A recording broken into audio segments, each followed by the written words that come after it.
Hello everyone, my name is Saima Khan and my topic is life and literature in the medieval period. So, in the medieval period, what is medieval period? The medieval period is the 16th century type of the literature that is called medieval. And what was it like to live in the middle age and how the middle age the people the time people are live, and I'll discuss the three states that in the medieval ages. The idea of states or order was encouraged during the middle age. First clergy, nobles, commoners. Latin chiefly spoken, those whose prey purpose was to save everyone's souls, that are clergy. And nobles, French chief spoken, those who fight purpose was to protect, allow for all to work in peace and provide justice. That's are the nobles. And the commoners, English spoken, those who work purpose was to feed and clothes all about them. That are the commoners. So these are the three stages in the Middle Ages. Now I think this is enough for the history to know about this all.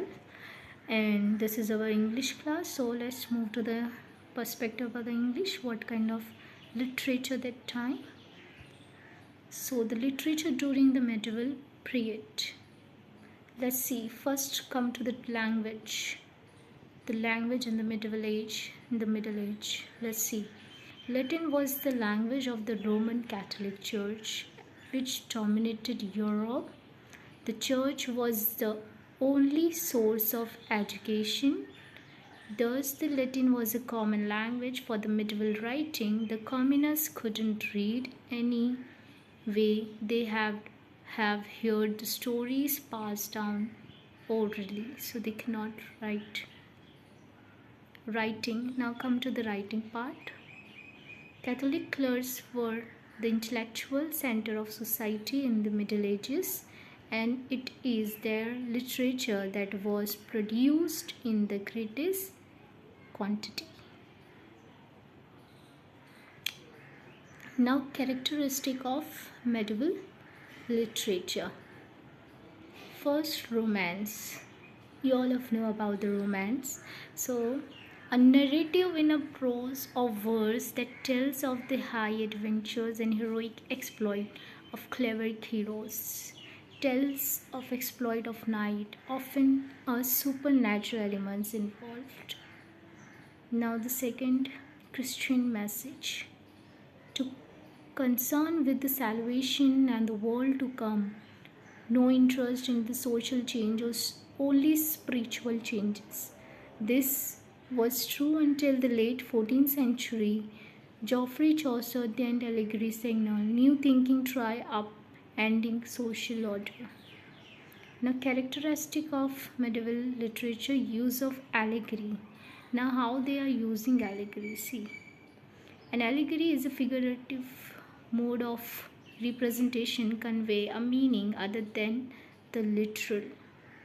Much of medieval literature relied on allegory to convey the morals the authors had in the mind while writing. Representation of abstract qualities, events, and institutions are thick in much of the literature of this time. Well, we'll read Dante Infro this quarter, a classic example of medieval allegory. Convention of the medieval romance. What are their conventions? See, often have unprovoked and violent fighting, are set in the mystical place in the time, the Dark Ages, present supernatural elements and magical powers from the pagan world, have a hero who is have on a noble adventure or quest, have a loose episode like structure, include elements of the courtly love, embodied ideas of clevery, time, frame of the year and day. The Song of Ronald, La Chanson d'Arelon, the oldest surviving French medieval romance epic. The Song of Ronald will be the first medieval text that we explore together in the class. So see, it was written down between 1140 and 1170 AD, but tells of the actual events that occurred on August 1578 AD. But before his honorable death in battle, Ronald shows the reader the stages of the hero's journey and many heroic archetypes. He demonstrates what it means to be a cleric knight, loyal to his king and country to the very end, overcoming his own character flaw and sacrificing himself for the greater good in the end. His story is the embodied of the greatest medieval romance ever written. Now, thank you.